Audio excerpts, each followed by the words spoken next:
Good afternoon. I'm Bristol County District Attorney Thomas Quinn. With me this afternoon, State Fire Marshal John Davin, Fall River Fire Chief Jeffrey Bacon. Today we are announcing preliminary findings in the July 13th fire at Gabriel House Assisted Living here in Fall River. Under Massachusetts law, the District Attorney's Office has the legal authority and duty to investigate all unattended deaths in Bristol County. The loss of 10 residents from the fire at Gabriel House was an unprecedented tragedy for the victims, their families, and the community.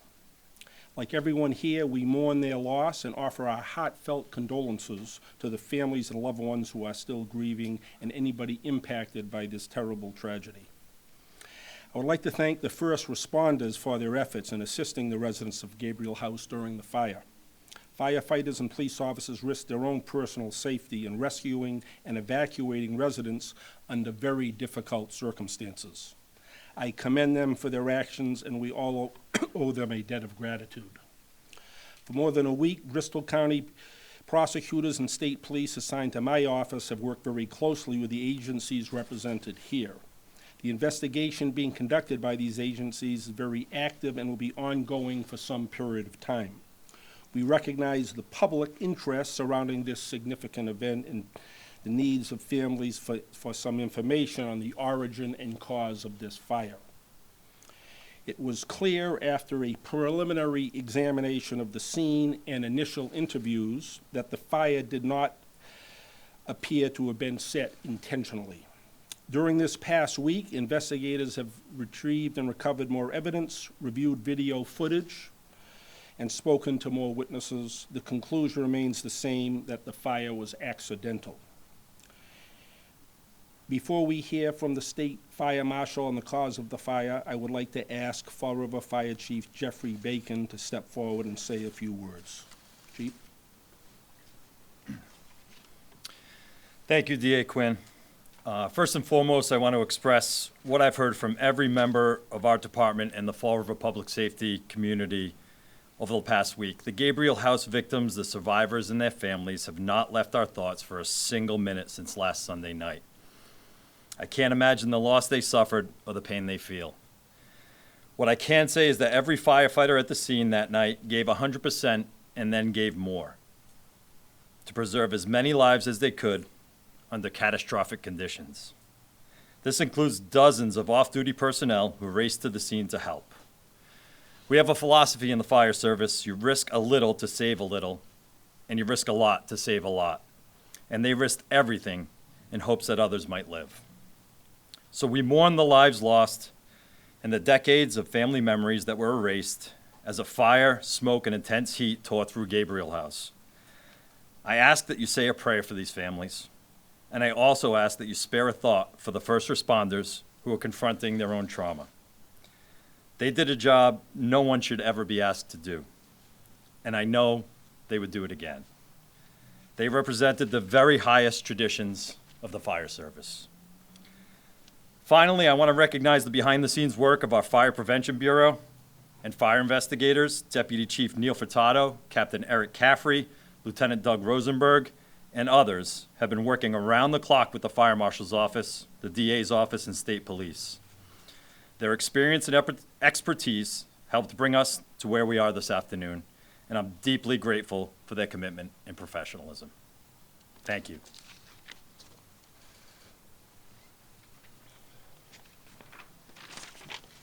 Thank you, Chief.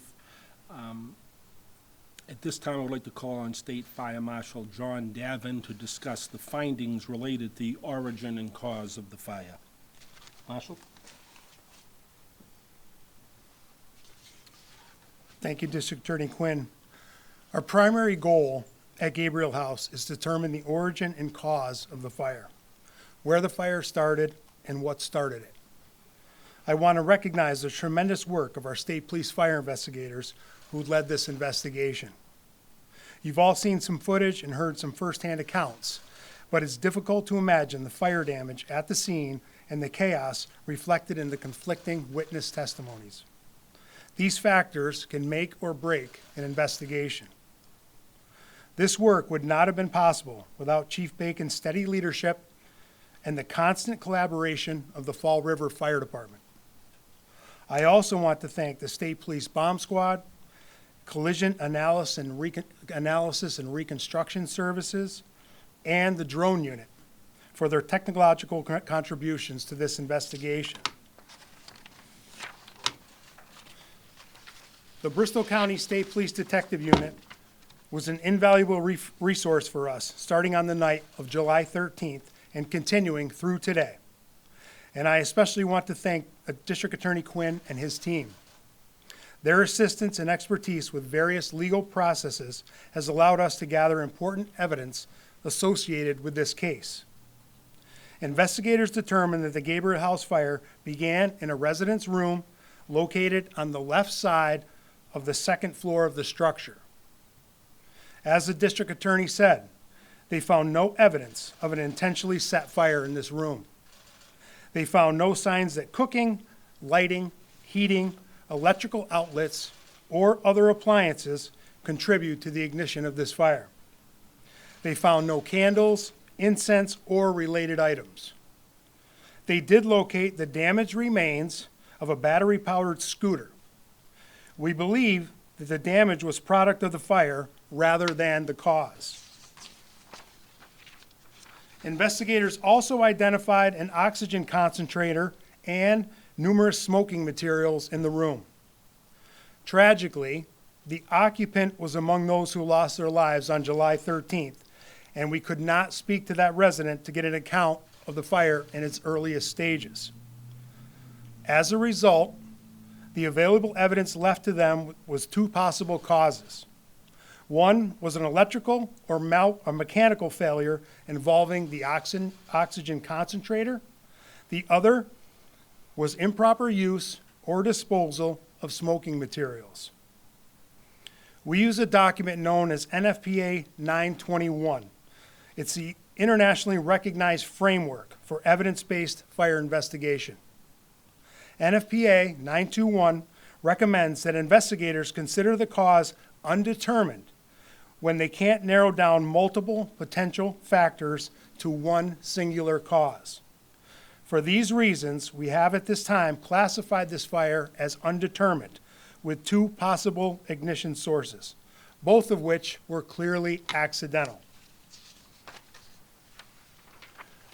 Regardless of the exact cause, there's one additional factor we need to address. Investigators believe the presence of medical oxygen played a significant role in the fire's rapid spread and the ensuing tragedy. Oxygen is a necessary component of any fire, and it was present in the area of origin and other locations at Gabriel House. In an oxygen-rich environment, the fire will ignite more readily and spread more rapidly and burn at higher temperatures. Home oxygen was a known factor in about 20 fire deaths and more than 36 injuries in Massachusetts over the past 10 years, and it was a suspected factor in many more. Most of these incidents involve smoking materials, which are the leading cause of fatal fires here in Massachusetts and across the nation. And tragically, just like at Gabriel House, the victims were mainly older adults at increased risk due to health or mobility issues. Please, there's truly no safe way to smoke, but smoking is especially dangerous when home oxygen is in use. No one should smoke around medical oxygen. Last Sunday night, Chief Bacon said something to me that stuck with me. He called this an unfathomable tragedy, and he's absolutely correct. The loss of life, the centuries of family history and memories that were taken, the fear and the heartache, we cannot begin to measure the depths. Nothing will undo what happened at Gabriel House, but we can do everything in our power to understand it and prevent it from ever happening again. Thank you very much.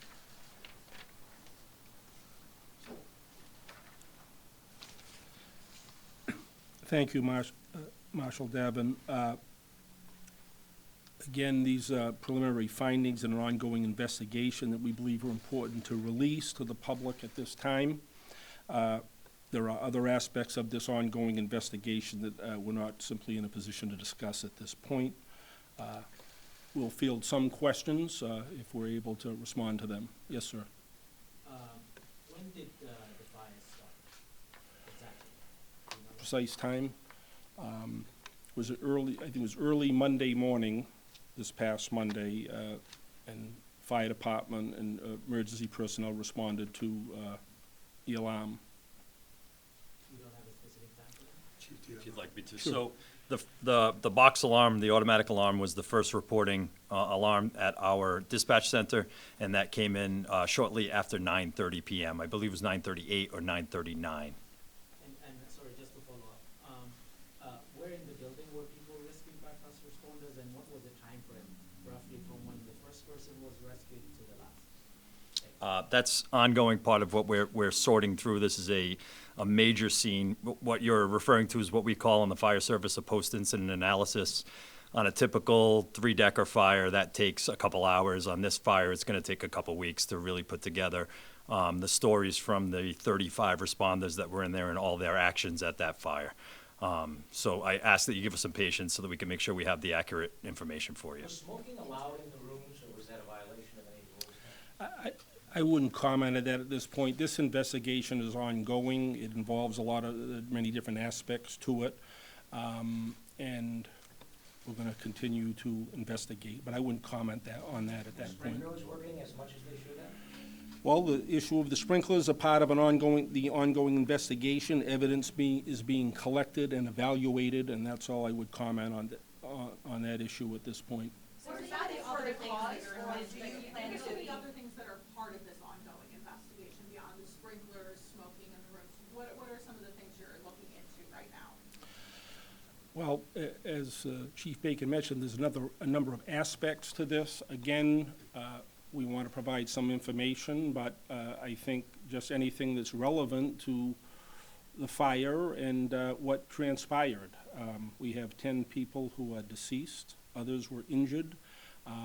It's a significant endeavor, and, again, I want to compliment the investigators for truly working together.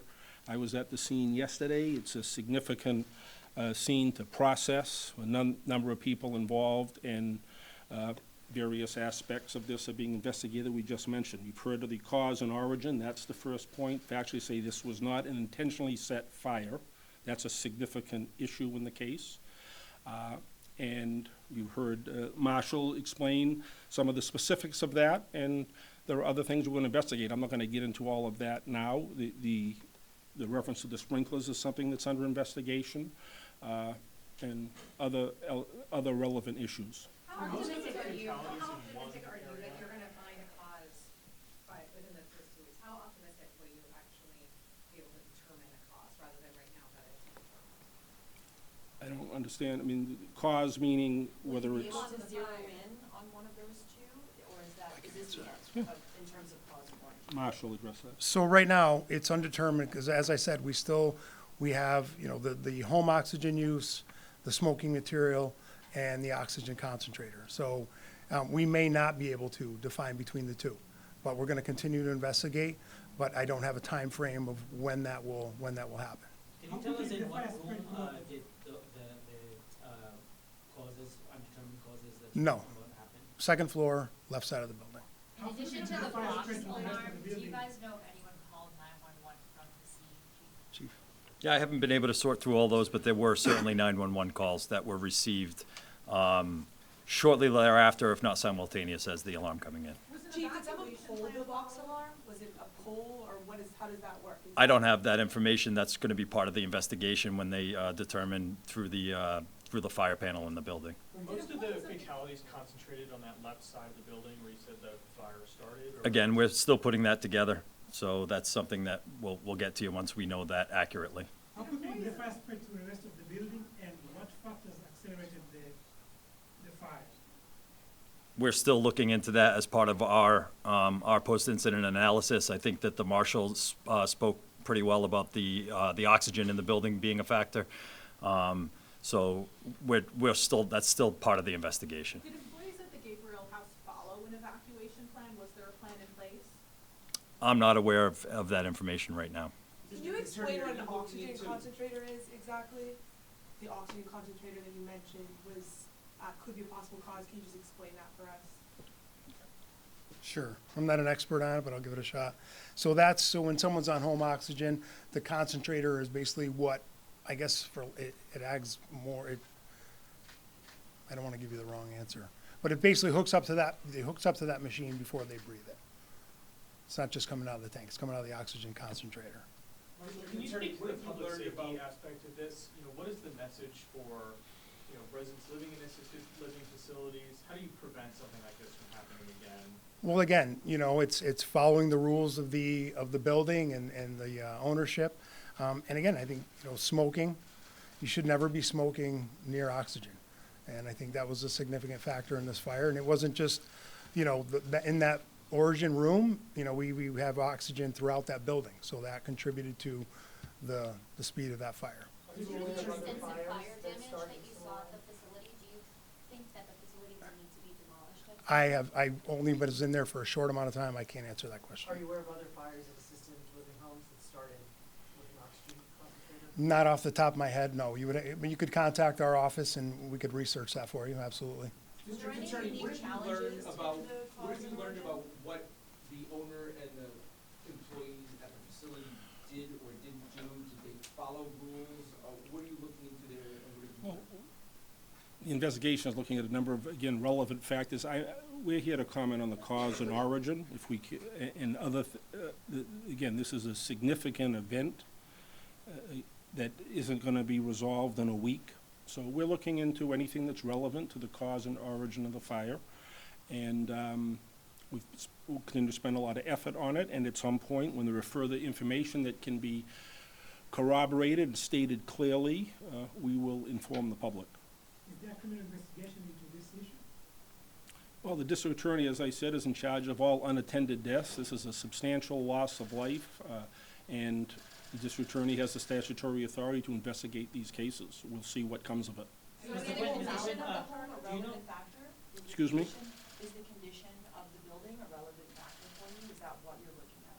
Well, we're looking at a number of things, again, not to be pinned down to any one thing. Anything that is related to the fire, we're looking at. But it takes some time. It's going to take time. We wanted to come out here and just make clear that the fire was accidental. That's the first step. And then there's a lot of other work that has to be done and followed up on that will be part of the investigation. But I'm not here to comment on all, a number of these details at this point. What specifically was the cause of death, Mr. Quinn? Well, the autopsies are in the process of being completed. We're going to have to review those. The official findings will take some time. But as I said, we wanted to come out here and present this aspect. Obviously, it's, again, a terrible tragedy, a significant event, and try to be as open with you as we can. So at this point, you've heard from the chief, the marshal here, and the investigation is ongoing, and we will continue to follow up. Mr. Quinn, finally, you described it as an unprecedented tragedy. Could you talk about what is it about this horrible tragedy that makes it unprecedented? The loss of life, the volume of it. You got individuals trying to live their lives in that place as best they can. I think it somewhat speaks for itself. There are a number of people injured. That loss of life is significant, and that's what I think obviously makes it a traumatic and unprecedented event, certainly in this city, in this area. So I think part of this process is I went to the scene yesterday and examined some of the, the various parts of the building, but I think we're putting a lot of resources into this, as it should be. But as was mentioned, there's a lot of trauma that's gone on here with firefighters, first responders, residents in the building, and that's something we're focusing on. That's why it is a significant event. Fortunately, through the actions of first responders, more people did not perish. So again, I want to thank them for their efforts. There is a human aspect to this. There's human, people, again, living their life there, individuals there, poor individuals had to lose their life, based on what took place.